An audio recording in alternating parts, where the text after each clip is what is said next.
It's okay. Dance on the beat, oh, on the song, oh. My brother, God can bless anybody. Make you no look down on anybody. This life don't look down on anybody, including pig. Don't look down on pig or any animal. No one knows tomorrow. My country people, as me and you they talk, so pig don't they save life. Oh, the first man that have ever received a genetically modified pig kidney transplant. His name is Richard Rick, my people. Slim man, he has already been discharged from the hospital back to his home again. This is indeed a working miracle hand of God. It is only God can do this. After the pioneering surgery, making a historic step in I tell you, in medical transplantation, this groundbreaking, this is a remarkable one. This amazing work procedure was conducted by Harvard Medical School physician scientists at Massachusetts General Hospital. This is a big one. Who would have ever thought that a pig can also be a life giver, a life saver, a life changer? I cannot overemphasize on it enough. Do you know that in the United States, this chronic kidney disease, which called CKD, is a very big health concern? Let just touch some of the number of people that are going through this problem in United States. Annual deaths in America, approximately 52,358 deaths occur annually. Annually. Can you beat that? If this can be happening in United States, just forget about Nigeria or Africa. Then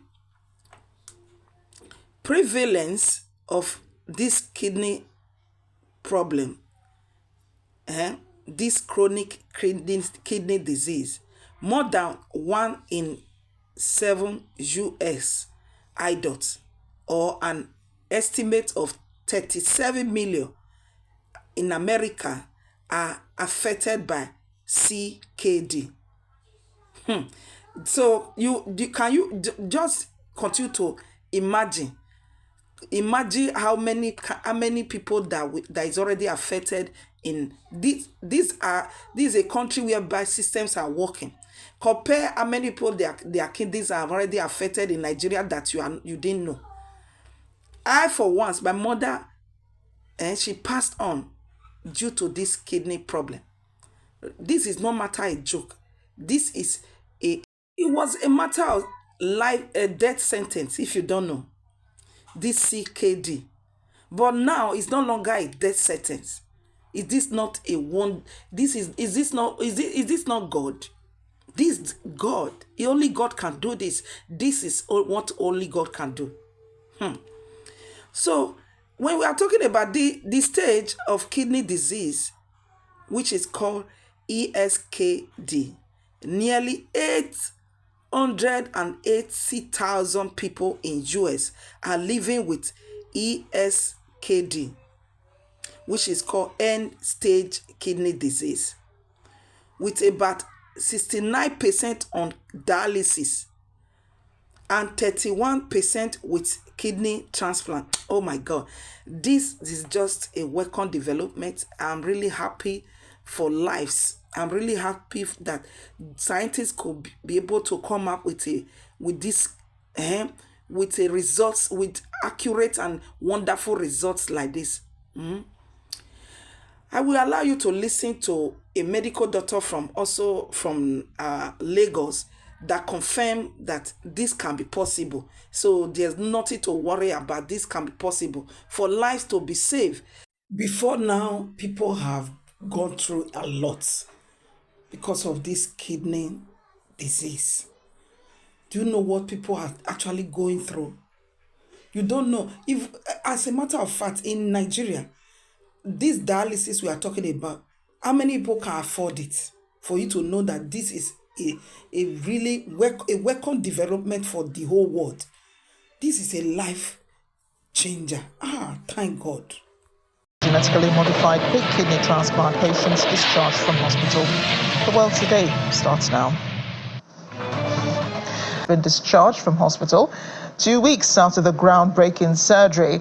While organ transplants from genetically modified pigs have failed in the past, scientists have hailed the success of this procedure as a historic milestone in the field of transplantation. The Massachusetts General Hospital says Mrs. Slayman's kidney is now functioning well and he's no longer on dialysis. In a statement, Slayman said being able to leave hospital and go home is one of the happiest moments of his life. In 2018, he had a human kidney transplant from a deceased donor. However, it began to fail last year. Doctors raised the idea of a pig kidney transplant. Interesting, isn't it? Joining me now is nephrologist at the Lagos State University Teaching Hospital, Dr. Theo Umezudike. Dr. Umezudike, thank you so much for joining us on the program. This is groundbreaking success, as the doctors have put it, for the field of medicine. But it's only been just 2 weeks since the surgery. Does this mean humans can receive organ donations now from animals? So thank you for having me. In truth, this is a groundbreaking research development in the area of kidney transplant. One of the greatest problems with organ transplantation is the fact that you don't have enough go around. So the statistics that is available for us from the United States, that there are over 100,000 people on the transplant waiting list. So it follows that many of those people, before they wait 2, 3, 4, 5 years to get an organ, many of them will die, and others will then come up and wait list again. So there is the area of being able to get a living donor and then deceased donor. But what is called xenotransplantation, which is transplantation across from animals to man, may be the way forward, because this is something that can be done in the lab, and organs can be genetically modified, very suitable to be transplanted into humans. I think it's groundbreaking, and I think it's a ray of hope for people who are on the waiting list, who don't have a donor yet, and they have to be on dialysis. Where in those climes the government is paying, but in our climb it's pretty expensive. People are Yeah, but I'm just wondering if it's too soon to hail this as a success. There's been an attempt to transplant a genetically modified pig heart into a person. That was 57-year-old David Burnett, who received a genetically modified pig heart. The second was 58-year-old Lawrence Fawcett. He passed away 6 weeks after receiving a genetically modified pig heart. Should we be wary of declaring this a success so soon? I mean, it's just been 2 weeks, as I said earlier. Should we wait, a few more weeks before we declare this a success? the beauty of kidney transplant and transplant medicine is that for kidneys, while the people are waiting to have a transplant, they're on that. Dialysis offers a kind of a bridge between someone's kidneys failing and the person getting a transplant. Even if anything, like the man in question, he had a successful transplant from a deceased donor 2 years ago. The graft lasted about 5 years, and then the graft failed. Any reasons? Now, He also went back on dialysis. So he was on dialysis from last year in May until this was done.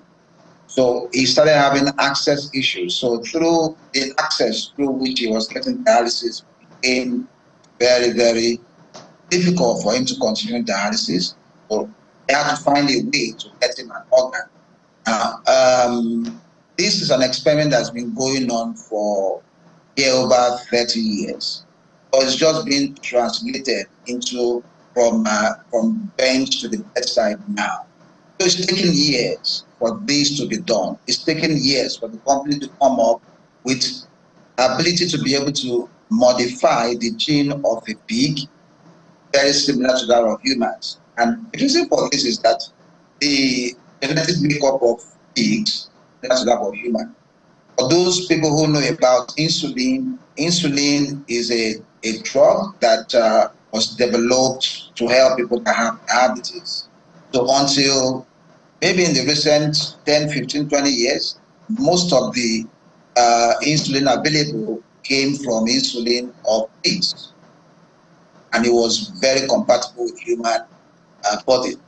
But one of the problems that had to be crossed was the fact that they had to make sure that beyond modifying the genetic makeup of the pig, they also had to make sure that there is no likelihood of transmitting an infection. Because if you remember, COVID-19 was said to have originated from some animals, maybe bats or some other animals that were not identified. So the risk of transplanting an animal organ into humans puts that human being at risk of being infected with an infection, whether a virus or bacteria is usually found in those animals. That was another hurdle that had to be crossed to make sure that any disease that could pass on from the pig to the recipient is removed. Those things were done and were done very well. Of course, the man has to be on immunosuppressive medications.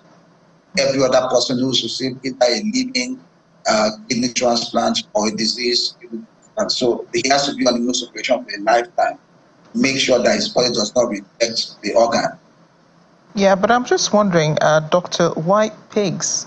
Why not cows? Or probably, the closest to human, genetic makeup, apes, for example, chimpanzees and so on. Why pigs? Well, they are more readily available, and then their genetic makeup is similar to that of human. And these are things that are done in the lab. They're able to do that easily with pigs rather than any other animal. So that's why they are latching onto that. That's the springboard to be able to make these organs available. Doctor, thank you so much. We seem to have run out of time. This has been a pretty interesting discussion. We hope you'll join us again if we have more interesting perspectives on this. Dr. Theo Umezudike, thank you for joining us on The World today. Thank you for having me, and have a nice evening. You too. Welcome back. Here in Nigeria, since the expanded program on immunization